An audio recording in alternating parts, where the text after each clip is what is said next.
Bonjour à tous, nous sommes encore ici pour la suite de notre tutoriel. C'était devenu tellement beaucoup et je ne sais même pas le numéro.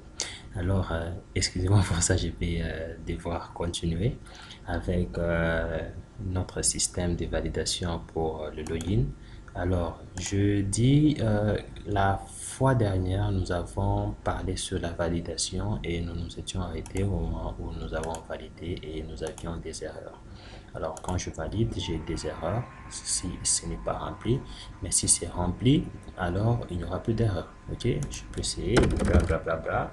Je peux essayer blablabla. Ok, je peux essayer un blabla. Ah, oups, il n'y a plus d'erreur. Ça passe, mais il n'y a plus d'erreur. Ok, donc c'est ça notre.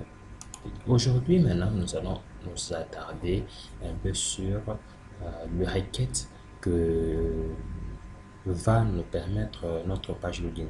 Parce que nous ne faisons pas ça par plaisir, c'est pour nous permettre que ça puisse checker au niveau de la base de données. Et si les éléments que nous avons insérés correspondent textuellement à, ce qui est dans la base de données, il te laisse passer. Si ça ne correspond pas, tu ne passes pas. Ok, c'est ça la logique que nous allons implémenter aujourd'hui. Et Laravel vient avec une méthode d'identification facile. Je vous dis, c'est tellement cool cette méthode et vous allez aimer. Parce que vous n'avez plus à aller faire trop de manœuvres par-ci par-là. Mais il y a juste une méthode à l'intérieur de Laravel, la méthode haute. Ok? Et cette méthode va nous permettre de pouvoir nous connecter avec. Et c'est ce que nous allons utiliser, la méthode haute. Ok? Alors, sans pour autant plus tarder, nous allons passer directement au codage de notre application. Nous allons, ça, c'était la gestion d'erreurs, ainsi de suite, et nous allons passer à notre application. Alors, pour cela, nous avons importé ça, et nous avons besoin de notre modèle user. Et notre modèle user, ça c'est trop cool, parce que c'est dans ce modèle que nous allons devoir chercher nos utilisateurs. Modèle, ok, modèle, et nous allons dire user, ok. Et ça, ok, user, ok, modèle user, voilà. Et nous allons devoir l'utiliser. Bah, pour l'instant, je ne sais pas pourquoi. Use, c'est use. Ok, voilà. Il y a beaucoup de choses qui passent dans notre tête. Ok, voilà. Nous allons devoir récupérer les variables de notre champ. Ok, ce que nous allons faire, c'est récupérer ces variables en faisant. Je vais récupérer mes variables en faisant credential dans un tableau normalement. Mais nous allons utiliser toujours une méthode Ravel, crédentiel par exemple. Ça, ce sont mes crédentiels. Je vais les récupérer avec $request. Ok, request. Je vais faire ce $request. Je vais utiliser la méthode only. Il nous permet de récupérer ces variables en les plaçant sous forme d'un tableau. Donc, nous allons le récupérer comme ça en disant que j'ai besoin de mon username. Ok, username. Et puis, j'aurai besoin aussi de mon password. Password. Ok. Et nous. Donc, pour lui, qu'est-ce qu'il va faire? C'est comme une sorte, c'est comme si nous disons dollar crédentiel qui est égal à, ok, je me mets comme ça et je me dis que toi, tu seras là. Et je mets user à ce niveau. Ok, et de l'autre côté, je mets un request dollar request tiré user. Ok, c'est comme ça. Donc pour lui, il va me faire ça. Et ainsi de suite. Et ici aussi, il va me faire. C'est un virgule et tout. Et de l'autre côté, il va me faire un password.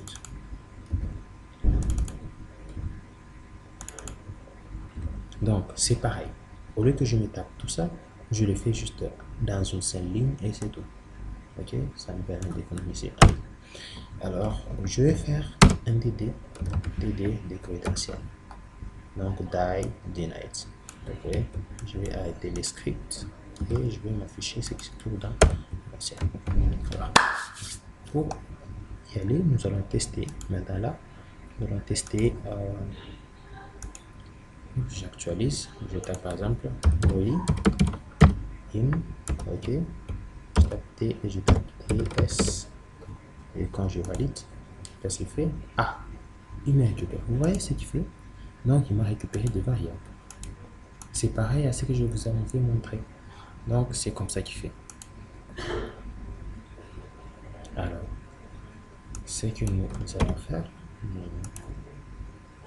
nous rentrons dans la règle. Comme nous récupérons nos variables, ce n'est pas un problème. Nous allons maintenant le tester. Okay. Tester si ce user existe. Je vais faire check user. Je vais déclarer une variable. Je vais dire check. Donc, on va mettre ici, on va juste commenter. Ok. Récupération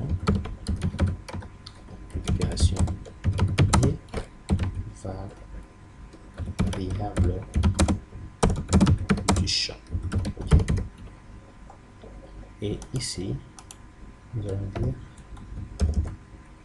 tester si l'utilisateur existe dans notre base de données. Ok. Voilà. Alors, si il existe, qu'est-ce que nous allons checker? On va faire un check. Ok, nous allons utiliser le point check. Ok, check user. Ok, qui est égal à. Je vais utiliser mon modèle. Ok, je dis where user, le champ user, where le champ user est égal à request tirer user name. Okay. Je me teste ça et je me dis, je vais maintenant dire si ce check user est empty, on nous redirige avec un message d'erreur. Mais s'il n'est pas empty, à ce moment-là, on nous redirige quelque part. Allez, je vais checker. Je vais dire if.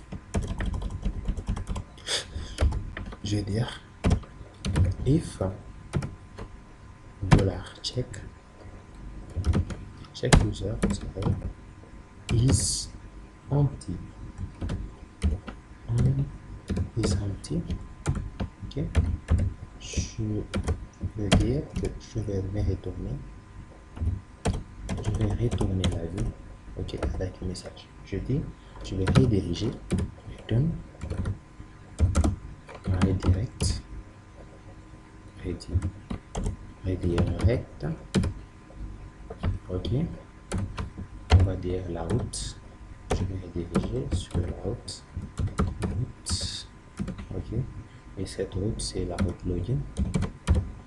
Login, mais avec un message. Ok. Un message qui est with input. Ok. Input.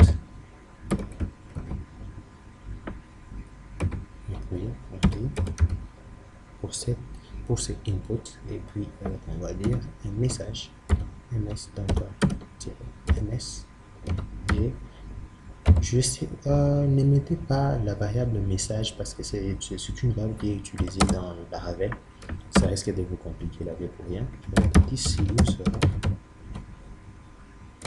user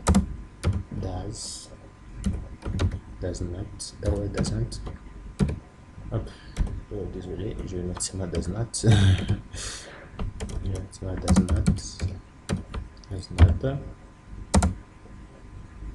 does not exist. Ok. Je vais fermer. Ah, voilà. Maintenant, ce que je vais faire, c'est d'aller au niveau de au niveau de ce champ-là. Ok. D'aller, je vais récupérer ma variable de la session. En fait, c'est comme une session. En fait, nous sommes déjà en train de faire comme des sessions. Alors, je vais rentrer à ce niveau. Je vais chercher, je vais le mettre quelque part. Je récupère la session. Je dis if session. Je vais chercher un endroit où je peux le mettre, même ici. Ok. Je me dis à ce niveau-là, je vais tester d'abord. C'est dans blitz. Je vais faire blitz. If session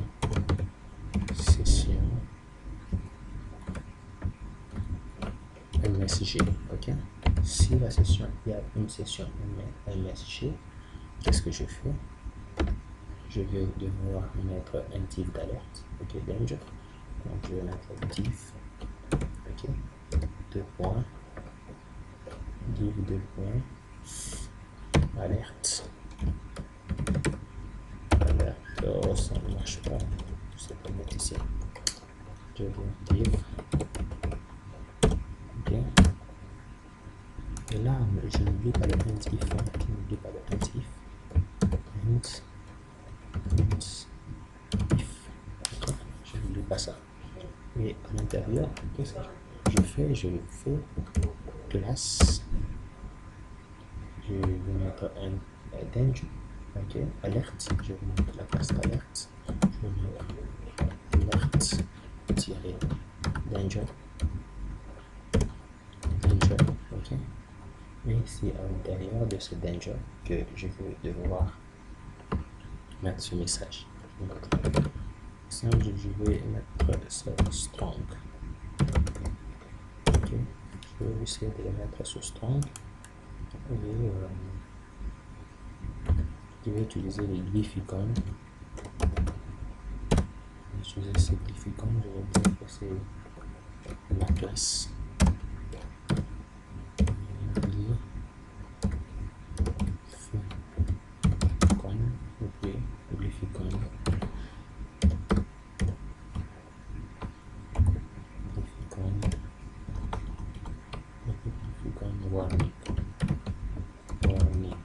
Ok,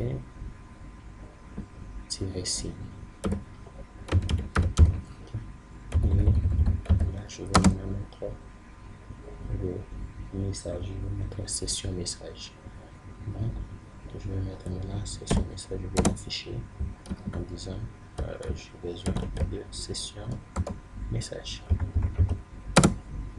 Je vais mettre session message. Si uniquement ça existe dans la session. Ok. Si ça n'existe pas, bien, fais rien. Ok.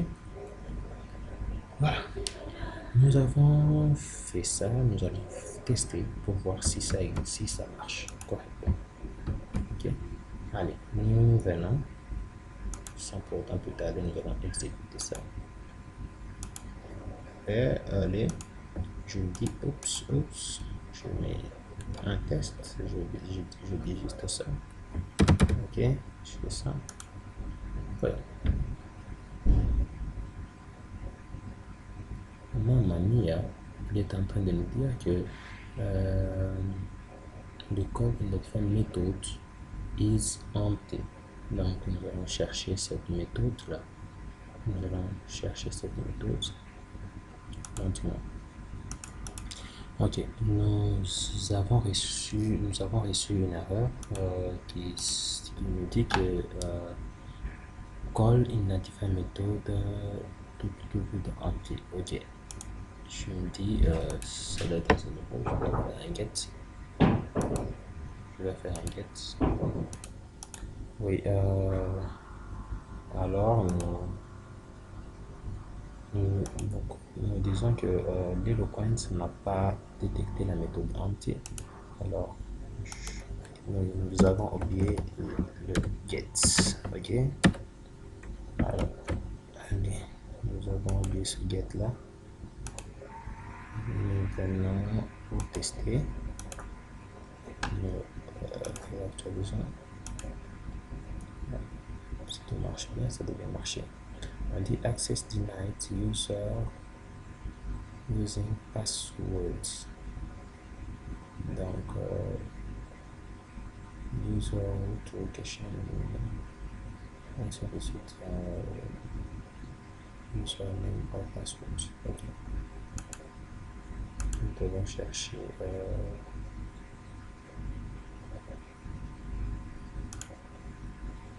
Ok, voilà, nous avions avant une erreur, donc il fallait juste couper les serveurs et les redémarrer, c'est ce que nous avons fait. Et voilà, euh, quand nous testons, nous disons par exemple, nous mettons celui-ci, nous mettons son mot de passe et nous mettons ça. Il va nous rediriger en nous disant que ce user n'existait pas. Pourquoi? Parce qu'il a testé au niveau de la base de données et il a trouvé qu'il n'existait pas. Alors, quand on fait par exemple le DDD check, ok, le DDD check, qu'est-ce qu'il va nous sortir? Une collection vide. Ok, regardez bien, c'est le fichier. Donc, il va nous sortir une collection vide. Quand nous resoumettons, nous disons, allez, oups, je vais faire un truc comme ça. Allez, il nous sort une collection vide. Ok. Alors, par exemple, quand nous mettons SKT maintenant, nous mettons SKT, ok, avec le mot de passe. Regardez ce qu'il va faire. Il nous sort une collection. Ça signifie qu'il a trouvé SKT. Il a trouvé SKT et il a trouvé le user, il est trouvé dans la table user. Et quand nous allons au niveau des attributs, nous voyons qu'il a récupéré totalement SKT. Donc, il n'est pas empty. Cette collection n'est pas vide. Merci beaucoup. Nous allons devoir continuer à explorer notre checking. Voilà. Là, nous allons retourner ça avec un message d'erreur. Alors, qu'est-ce que nous allons faire par après? Si il est bon, donc nous passons dans cette étape. Ok? Donc, si on l'a trouvé, nous allons maintenant passer au niveau de l'étape. On va maintenant checker. Alors, ici, nous allons créer une variable, la variable résultat, par exemple, résultat. Et nous allons devoir checker en utilisant la méthode hôte de la Ravel. Cette méthode est Atem. Ok, c'est une méthode de la Ravel qui nous permet la connexion. Alors, dans Atem, nous allons passer nos paramètres, donc nos crédentials. C'est ce que nous allons passer dans Atem. Nous allons nous le passer. Et je vous assure qu'il va les connecter. Juste ça. Juste ça, pas de trop longues requêtes, juste ça, et il connecte l'utilisateur si l'utilisateur existe. Et si l'utilisateur n'existe pas, il vous retourne des erreurs. Alors, essayons. Alors, je mets ça, et puis je me dis, je vais tester if le résultat. Je vais dire if résultat. Ok, parce que si nous trouvons le résultat, if résultat. If résultat. Alors, nous allons retourner la view, nous allons nous rediriger, redirect, ok, redirect vers la route home, ok, home, ah, voilà, et si nous ne trouvons pas S, donc S, ça signifie que nous avons introduit des faux paramètres et nous devons être redirigés à ce niveau-là. Nous devons être redirigés ici. Nous sommes redirigés sur la page login et nous disons que votre password, votre username est incorrect parce qu'on a trouvé l'utilisateur, mais c'est en essayant peut-être de tester le mot de passe qu'on n'a pas trouvé. Avec ce message, nous disons your username, ok, or password is incorrect. Ok, voilà. Donc, ça va tester. J'espère que nous sommes bien compris ici. Donc, ça va tester et si ça réussit, ça nous passe sur la page home et si ça ne réussit pas, ça nous passe sur la page login avec ce message. Nous allons essayer de tester avec info et nous actualisons ça. Je vais utiliser SKT. Oh là là, SKT. Alors, je vais mettre info password. Je valide. Aïe, mamma mia, il me dit qu'il n'a pas trouvé, il n'a pas trouvé app user. Or, si nous allons dans une des classes, nous allons voir cette classe. Ok, on nous dit qu'on n'a pas trouvé la classe app et donc dans le namespace app user. Pourquoi? Ben, si vous regardez à ce niveau-là, vous allez constater que à ce niveau-là, il y a dans la classe app, il n'y a pas un user à la racine, ok, de cette classe. Alors que nous avons mis ça dans model, ok, c'est là que nous avons créé notre classe et notre modèle user. Et nous allons aller changer dans auth, ok, dans la configuration, ok, config et puis auth. Quand vous descendez juste en bas, c'est là qu'il y a un problème. Alors nous allons appeler dans model, ok, model. Et nous allons essayer de réactualiser ça. Nous allons essayer de réactualiser. Si il marche, il va nous donner cette erreur-là. Allez, mamma mia. Allez, nous allons chercher l'erreur d'où il provient. En fait, disons, il y a un argument qui manque, la validation des crédentials user contact use. Voilà, donc les erreurs ne sont pas beaucoup plus explicites. On dit qu'il manque un argument. Alors, voilà, donc cette classe que nous utilisons ici, la classe user, quand nous avons modifié à ce niveau auth, c'est ce que nous allons utiliser pour l'authentification. Mais on se rend compte que cette classe n'est pas authentifiable. En fait, il hérite juste du modèle Eloquent et puis c'est tout. Alors, pour qu'il soit quantifiable, je vais devoir ajouter à cette classe le paramètre authentiquer ball. Ok. Alors, ce que je vais faire, c'est je vais renommer. Vous voyez, ici nous avons deux authentiquer table. Donc, je vais devoir renommer ça en NAS basic, par exemple. Basic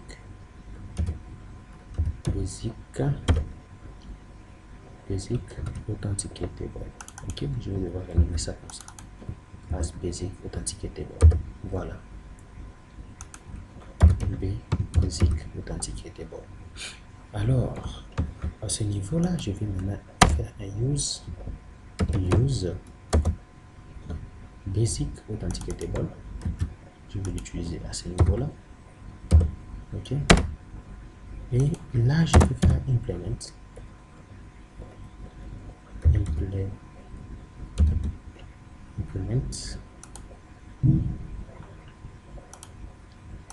vais faire implement authenticate table. Alors voilà, à ce moment-là, ma classe user devient authenticate table.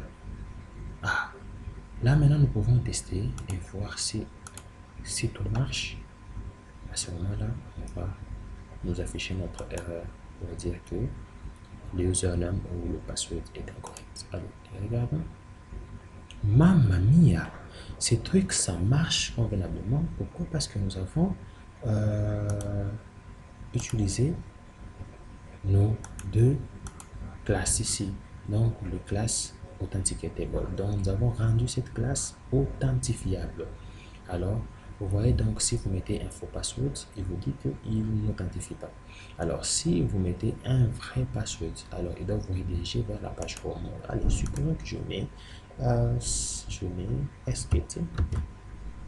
Je mets maintenant le vrai mot de passe. 1, 2, 3, 4, 5, 6, 7, 8.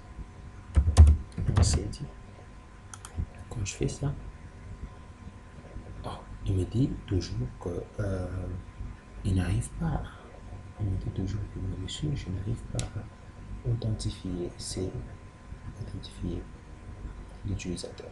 Ok, nous allons revoir ça. Nous allons revoir ça.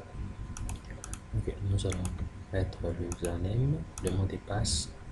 Comme nous avons inséré ça au niveau de notre site, c'est 1, 2, 3, 4, 5, 6, 7, 9. Mais moi, je mettais 1, 2, 3, 4, 5, 6, 7, 8, 9. Alors, je vais devoir mettre le vrai mot de passe.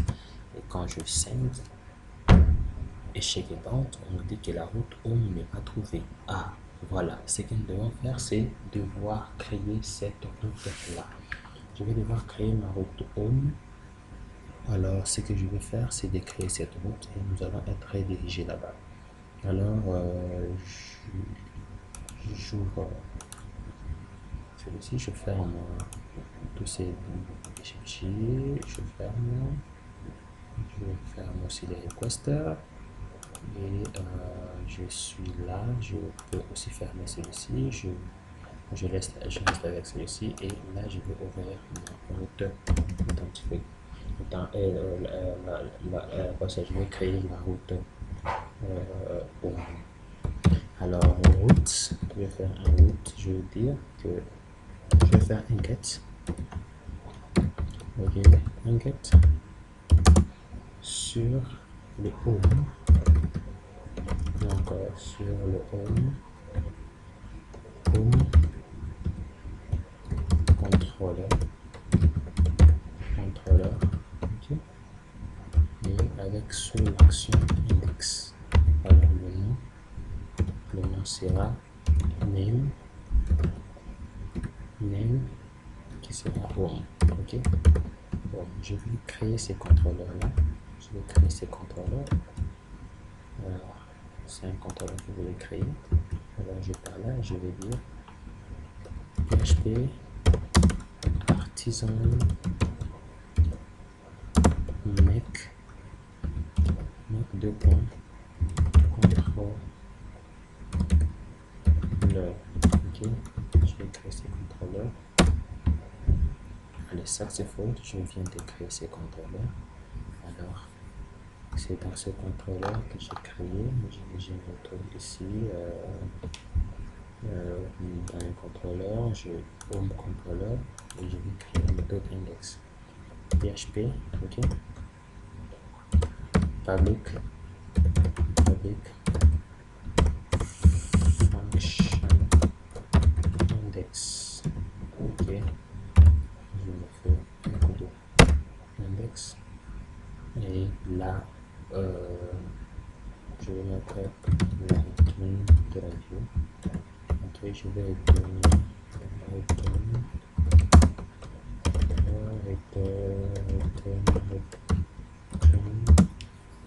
give view home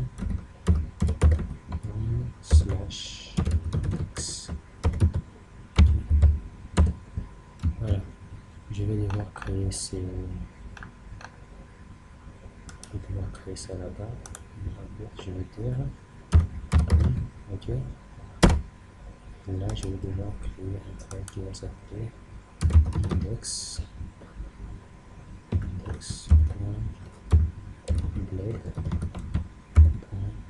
blade.php. index.blades.php.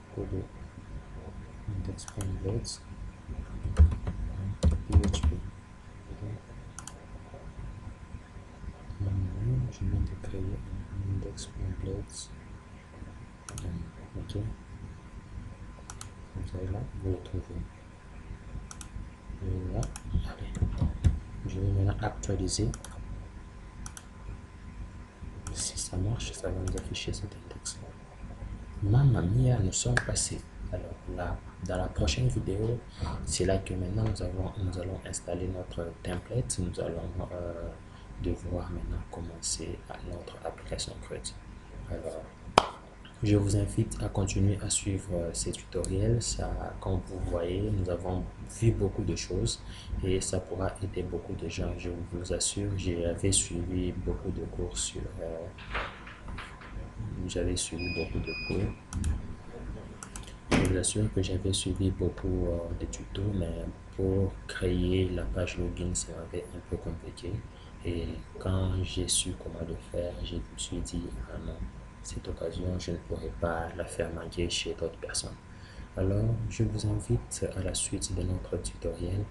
En tout cas, soyez toujours présents. Si vous aimez ces tutoriels, je vous invite de faire un petit j'aime. Merci beaucoup.